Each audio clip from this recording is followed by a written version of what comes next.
આપણી સાથે અત્યારે તેજસ્વી છે. તેજસ્વી, આજે હવે ઓપ્શન રણનીતિ માટે પણ તમે જેમ બાય ઓન ડિપ્સ કહ્યું એ જ પ્રકારની રણનીતિ ખાસ ધ્યાનમાં રાખીશું? યા ડેફિનેટલી આજે ઉપરથી સારું એવું માર્કેટમાં થોડું પ્રોફિટ બુકિંગ આવ્યું છે. તો નિફ્ટીનો જે કાલની એક્સપાયરીનો કોલ છે 24,300નો, જે 76ની આજુબાજુ ચાલે છે, 70-80ની વચ્ચે એને એક્યુમ્યુલેટ કરો.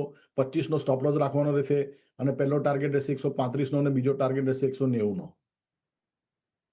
એટલે 24,300ના કોલ ઓપ્શનની અંદર ખરીદી કરીને ચાલો 78 થી 80ની રેન્જની અંદર 25નો સ્ટોપ લોસ રાખો. 135-190 સુધીના લક્ષ્યાંક તમને આવતા જોવા મળી શકે છે. એટલે અત્યારે જે બજારમાં ઉપલા સ્તરેથી થોડો ઘટાડો આવ્યો છે એમાં તમે અહીંયાથી ખરીદી કરીને ચાલો, એ જ એક સલાહ અત્યારે બધી દેખાઈ રહી છે.